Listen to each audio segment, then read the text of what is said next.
ये आकाशवाणी रायपुर है। प्रादेशिक समाचार बुलेटिन के साथ मैं शशिकांत यादव।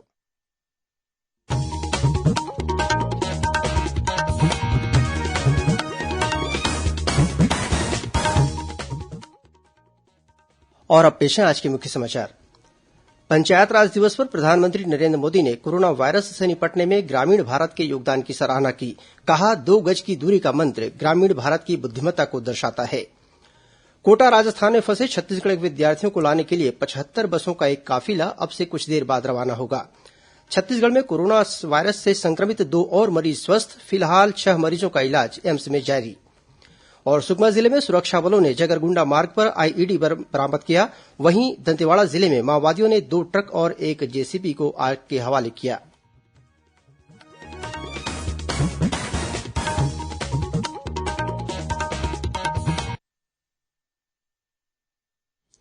अब समाचार विस्तार से। प्रधानमंत्री नरेंद्र मोदी ने कोरोना वायरस से निपटने में ग्रामीण भारत के योगदान की सराहना की है। वे आज राष्ट्रीय पंचायत राज दिवस पर देशभर की ग्राम पंचायतों के सरपंचों को वीडियो कॉन्फ्रेंसिंग के जरिए संबोधित कर रहे थे।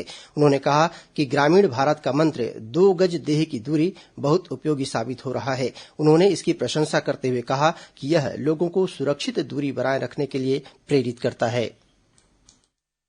आप सभी ने दुनिया को बहुत सरल शब्दों में मंत्र दिया है। न सोशल डिस्टेंसिंग का शब्द प्रयोग किया, न लॉकडाउन का शब्द का प्रयोग किया, बड़े बड़े शब्दों का प्रयोग नहीं किया।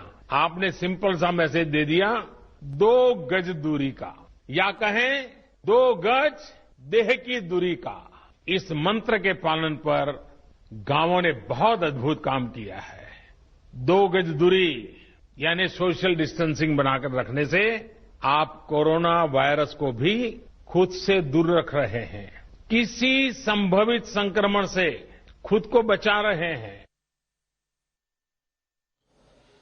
प्रधानमंत्री ने कहा कि महामारी के संकट ने आत्मनिर्भरता की आवश्यकता का अनुभव कराया है। उन्होंने कहा कि हर ग्राम सभा, ब्लॉक और जिले को अपनी मूलभूत आवश्यकताओं के लिए आत्मनिर्भर बनने की जरूरत है। अब हमें आत्मनिर्भर बनना ही पड़ेगा। बिना आत्मनिर्भर बने ऐसे संकटों को झेल पाना भी मुश्किल हो जाएगा।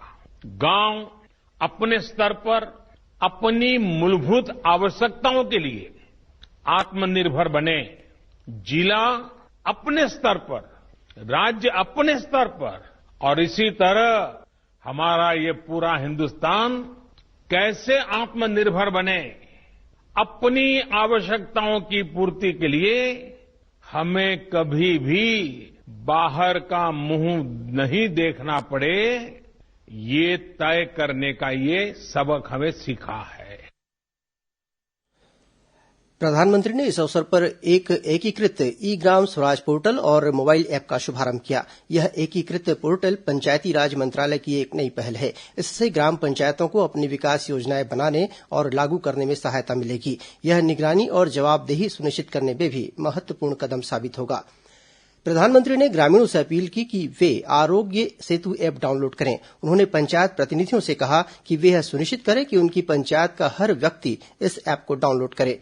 इस मौके पर मुख्यमंत्री भूपेश बघेल ने प्रदेश के सभी पंचायत राज प्रतिनिधियों को शुभकामनाएं दी हैं। मुख्यमंत्री ने अपने संदेश में कहा है कि छत्तीसगढ़ में पंचायती राज संस्थाओं ने जमीनी स्तर पर अपनी नेतृत्व क्षमता और भागीदारी के बल पर ग्रामीण विकास के सपने को साकार किया है। उन्होंने कहा कि हमारी पंचायतें गांवों के विकास और जन कल्याण के कार्यों के साथ आपदाओं और महामारी से निपटने में भी सक्षम हैं। राष्ट्रीय पंचायती राज दिवस के मौके पर आज सुबह प्रधानमंत्री नरेंद्र मोदी द्वारा पंचायत प्रतिनिधियों से किए गए संवाद को छत्तीसगढ़ में जिला, जनपद और ग्राम पंचायत स्तर पर टीवी, कम्प्यूटर और मोबाइल के माध्यम से पंचायत प्रतिनिधियों, अधिकारियों, कर्मचारियों और आम जनता ने गंभीरता से सुना।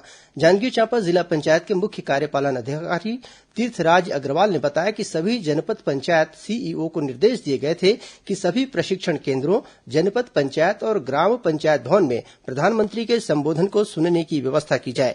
उन्होंने बताया कि जिला, जनपद पंचायत में भी प्रधानमंत्री के कार्यक्रम को अधिकारियों और कर्मचारियों ने सोशल डिस्टेंसिंग का पालन करते हुए सुना। इस बीच इसी जिले के ग्राम पंचायत तरौद के सरपंच गुरुदयाल पाटले ने बताया कि प्रधानमंत्री के उद्बोधन से उन्हें प्रेरणा मिली है, क्योंकि अभी तक ग्राम स्तर पर कोरोना वायरस नहीं फैला है, लेकिन एहतियात के तौर पर प्रधानमंत्री जी ने जो जरूरी कदम उठाने को कहा है वह ग्राम पंचायत स्तर पर उठाए जा रहे हैं।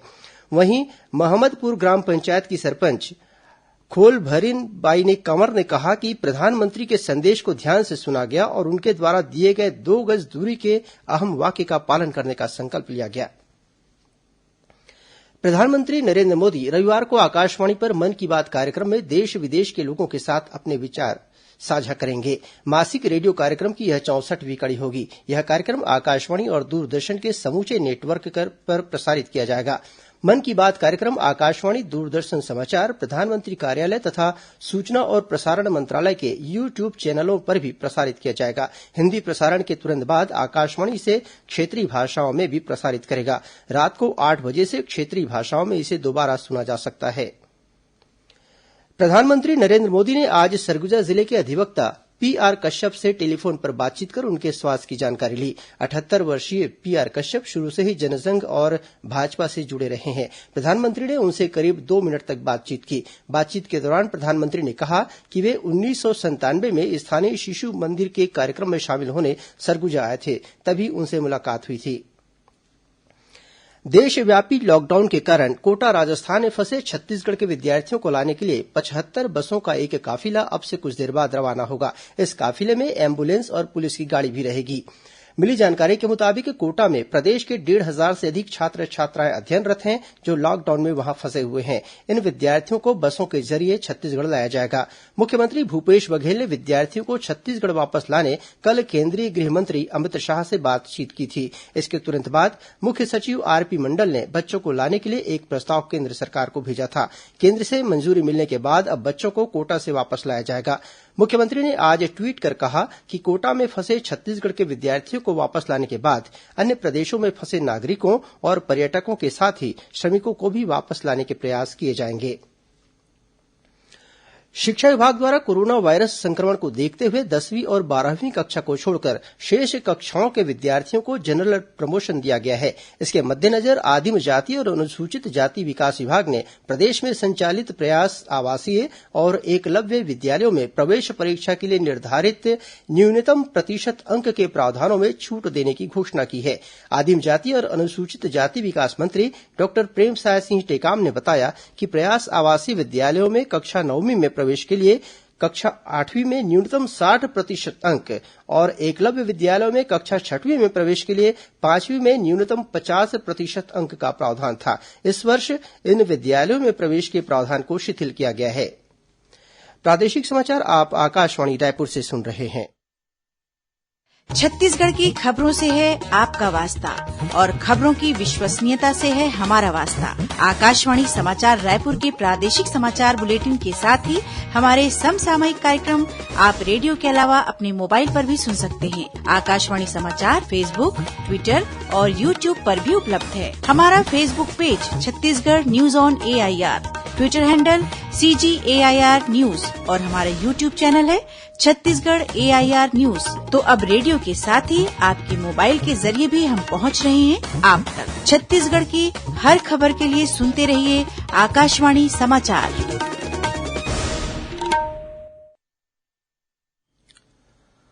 और अब आगे बढ़ते हैं बाकी के समाचारों की ओर। छत्तीसगढ़ में आज कोरोना वायरस से संक्रमित 2 और मरीजों को स्वस्थ होने के बाद अस्पताल से छुट्टी दे दी गई है। इन्हें मिलाकर अब तक 30 मरीज ठीक होकर घर लौट चुके हैं। वर्तमान में कोरोना से संक्रमित 6 मरीजों का इलाज एम्स रायपुर में चल रहा है, जबकि प्रदेश में अब तक कोरोना वायरस से संक्रमित 36 मरीजों की पुष्टि हुई है। गौरतलब है कि प्रदेश में कोरोना संक्रमण की जांच के लिए 10,346 लोगों के सैंपल लिए गए थे, जिनमें से 36 लोगों के सैंपल पॉजिटिव मिले हैं। वहीं 9,206 सैंपल नेगेटिव पाए गए, जबकि 1,104 लोगों के सैंपल की रिपोर्ट आना अभी बाकी है। राज्य सरकार ने प्रदेश में कोरोना वायरस संक्रमण की त्वरित जांच के लिए राज्य स्तर पर गठित चिकित्सा विशेषज्ञों की तकनीकी कोर कमेटी की अनुशंसा पर आरडी किट के उपयोग के लिए प्रोटोकॉल जारी किया है। इस संबंध में स्वास्थ्य विभाग ने सभी कलेक्टरों को पत्र लिखा है। पत्र में रैपिड एंटीबॉडी टेस्ट के उपयोग के पहले आईसीएमआर की सलाह को ध्यान में रखने के लिए निर्देश दिए गए हैं। पत्र में आईसीएमआर के दिशा निर्देशों का जिक्र करते हुए कहा गया है कि कोरोना वायरस संक्रमण की पुष्टि केवल आरटीपीसीआर जांच से ही की जा सकती है, इसलिए रैपिड एंटीबॉडी टेस्ट का उपयोग इसकी पुष्टि के लिए नहीं किया जा सकता। पत्र में यह भी जानकारी दी गई है कि रैपिड एंटीबॉडी टेस्ट का उपयोग सर्विलांस और सहयोगी जांच के रूप में की जा सकती है। इस टेस्ट का उपयोग लक्षण उत्पन्न होने के 7 दिनों के बाद ही किया जा सकता है। कोरोना वायरस की रोकथाम और लॉकडाउन के दौरान जरूरतमंद लोगों की परेशानियों को दूर करने के लिए राजधानी रायपुर सहित प्रदेश के सभी जिलों में अनेक कदम उठाए जा रहे हैं। जांजगीर चांपा जिले में कोरोना वायरस संक्रमण के बीच मनरेगा का काम शुरू हो गया है। जिला पंचायत के मुख्य कार्यपालन अधिकारी तीर्थराज अग्रवाल ने बताया कि जिले की 500 ग्राम पंचायतों में 1300 से अधिक कार्य चल रहे हैं। इनमें 1,15,000 से अधिक मजदूर कार्यरत हैं। वहीं इसी जिले के जांजगीर, सक्ती और चांपा के शेल्टर होम में रह रहे प्रदेश के अन्य जिलों के 34 लोगों का आज स्वास्थ्य परीक्षण करने के बाद उन्हें उनके गृह जिलों के लिए रवाना किया गया। इस बीच जांजगीर में ही जिला पुलिस द्वारा अनलॉक द कलाकार लॉक द कोरोना थीम पर आधारित 3 दिवसीय पेंटिंग और ड्राइंग प्रतियोगिता का आयोजन किया गया। इसमें प्रदेश सहित देश विदेश के प्रतिभागियों ने भाग लिया। विजेताओं को पुरस्कृत किया गया। इसी जिले के पामगढ़, चांडीपारा और मेऊ में तय समय से अधिक समय तक दुकान खोले जाने के कारण 12 दुकानदारों से 16,500 रूपये का जुर्माना वसूला गया। उधर सरगुजा संभाग आयुक्त इमिल लकड़ा ने कोरिया जिले के राहत शिविरों का निरीक्षण किया। इस दौरान उन्होंने राहत शिविरों में रह रहे लोगों से मुलाकात की और शिविर में उपलब्ध व्यवस्थाओं का जायजा लिया। इधर बिलासपुर जिले में कोरोना वायरस संक्रमण की रोकथाम के लिए स्कूलों में घोषित अवकाश के दिनों में भी छात्र छात्राओं को सूखा खाद्यान्न उपलब्ध कराया जा रहा है। अब तक जिले के 1,690 स्कूलों के 1,97,000 से अधिक विद्यार्थियों को सूखा खाद्यान्न वितरण किया गया है। रायपुर जिला कलेक्टर एस भारतीदासन ने निर्देश दिए हैं कि कोरोना संक्रमण की रोकथाम के लिए निर्देशों का उल्लंघन करने वालों को दंडित किया जाए। जारी निर्देश के अनुसार सार्वजनिक स्थल पर मास्क नहीं लगाने और थूकने पर 100 रूपये, सोशल डिस्टेंसिंग का उल्लंघन और दोपहिया वाहन में एक से अधिक सवारी पाए जाने पर 200 रूपये के अर्थदंड से दंडित किया जाएगा। इस बीच राजधानी रायपुर में पोस्ट ऑफिस रायपुर डिवीजन के अधिकारियों और कर्मचारियों ने मिलकर जिला प्रशासन के निर्देश पर जरूरतमंद तक फूड पैकेट पहुंचाने की पहल शुरू कर दी है। पोस्ट ऑफिस के कर्मचारियों ने आज जरूरतमंदों के बीच भोजन के 500 पैकेट बांटे। वहीं आज सीआरपीएफ रायपुर रेंज के पुलिस महानिरीक्षक श्री प्रकाश ने कलेक्टर एस भारतीदासन से मिलकर डोनेशन ऑन व्हील पर जवानों द्वारा उपलब्ध कराए गए राहत पैकेट भेंट किया। सीआरपीएफ की 65वीं बटालियन के पहले प्रदेश में तैनात 111वीं बटालियन ने भी राहत पैकेट की पर्याप्त मात्रा जिला प्रशासन को भेंट की थी। उधर महासमुंद जिले के बागबाहरा में महिला स्व सहायता समूह की सदस्यों द्वारा ग्रामीणों को निःशुल्क मास्क का वितरण किया जा रहा है। इधर दुर्ग जिले में लॉकडाउन के दौरान स्कूली बच्चे पढ़ई तुंहर द्वार पोर्टल के जरिए पढ़ाई कर रहे हैं। जिले के करीब 7,000 शिक्षकों की टीम बच्चों को ऑनलाइन पढ़ा रही है। इस पोर्टल में 94,000 से अधिक बच्चे पंजीकृत हैं। लॉकडाउन के दौरान लोगों की परेशानियों को कम करने के लिए केंद्र सरकार उन्हें अनेक सुविधाएं उपलब्ध करा रही है। गरियाबंद के वार्ड नंबर 4 की गायत्री सोनी ने बताया कि उन्हें प्रधानमंत्री उज्ज्वला योजना के तहत मुफ्त गैस सिलेंडर के लिए राशि प्राप्त हुई है। इसके लिए उन्होंने केंद्र सरकार का आभार व्यक्त किया है। अभी तो 3 महीना तक कभी हमारा सिलेंडर उज्जवल वाला सिलेंडर मोदी सरकार भरवा ही, अभी 1 महीना के तो खाता में पैसा आ चुके हैं। अभी 2 महीना से कभी हमारा और हल करी मोदी सरकार, तो इसे हम उनकी चिंता में लगे छे। इसी तरह केंद्र सरकार की जनधन योजना से भी छत्तीसगढ़ में अनेक गरीब परिवार, जरूरतमंद और ग्रामीण जन लाभान्वित हुए हैं। कोरिया जिले के ग्राम सलबा की रहने वाली कोलेश्वरी कुजूर ने बताया कि उनके खाते में प्रधानमंत्री जनधन योजना के तहत राशि आई है, जिससे उन्हें काफी राहत मिली है।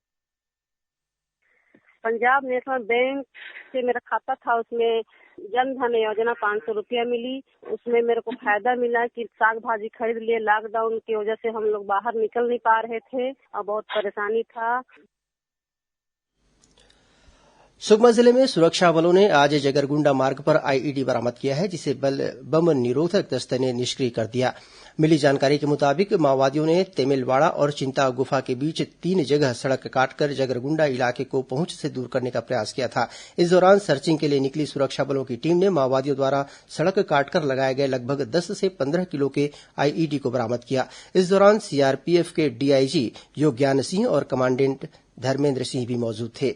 उधर दंतेवाड़ा जिले के किरंदुल थाना क्षेत्र में बीती रात माओवादियों ने 2 ट्रक और 1 जेसीबी को आग के हवाले कर दिया। अब कुछ अन्य खबरें संक्षिप्त में। कोरोना संक्रमण की रोकथाम के लिए लॉकडाउन के दौरान राज्य में मनरेगा के तहत 11,78,000 से अधिक मजदूरों को रोजगार उपलब्ध कराया जा रहा है। योजना के तहत राज्य में 41,000 से अधिक कार्य शुरू किए गए हैं। रायपुर स्थित उरला इंडस्ट्रीज एसोसिएशन ने कोरोना संक्रमण की रोकथाम के लिए आज उद्योग मंत्री कवासी लखमा को मुख्यमंत्री सहायता कोष में 10 लाख रूपये की राशि भेंट की। बलरामपुर जिला पंचायत के सीईओ ने मनरेगा कार्य में लापरवाही बरतने के कारण ग्राम पंचायत के 4 सचिवों को निलंबित कर दिया है। महासमुंद पुलिस अधीक्षक ने जन शिकायत पर कुमाखान थाना के 2 आरक्षकों को निलंबित कर दिया है। वहीं सिंघोड़ा थाना के 1 आरक्षक को लाइन अटैच किया गया है। बलरामपुर वनमंडल के तहत शंकरपुर में वन विभाग की टीम ने अवैध इमारती लकड़ी के साथ एक आरोपी को गिरफ्तार किया है। आरोपी के घर से 30 नग साल चिरान और 28 नग पटरा जब्त किया है। और राजनांदगांव जिले में डोंगरगढ़ के पास सूखा नाला बैराज में अवैध रेत तस्करी में लिप्त 7 वाहनों को जब्त किया गया है। अंत में मुख्य समाचार एक बार फिर। पंचायत राज दिवस पर प्रधानमंत्री नरेंद्र मोदी ने कोरोना वायरस से निपटने में ग्रामीण भारत के योगदान की सराहना की। कहा, 2 गज की दूरी का मंत्र ग्रामीण भारत की बुद्धिमत्ता को दर्शाता है। कोटा राजस्थान में फंसे छत्तीसगढ़ के विद्यार्थियों को लाने के लिए 75 बसों का एक काफिला अब से कुछ देर बाद रवाना होगा। छत्तीसगढ़ में कोरोना वायरस से संक्रमित 2 और मरीज स्वस्थ। फिलहाल 6 मरीजों का इलाज एम्स रायपुर में जारी। और सुकमा जिले में सुरक्षा बलों ने जगरगुंडा मार्ग पर आईईडी बरामद किया। वहीं दंतेवाड़ा जिले में माओवादियों ने 2 ट्रक और 1 जेसीबी को आग के हवाले किया। इसी के साथ प्रादेशिक समाचार बुलेटिन समाप्त हुआ। नमस्कार।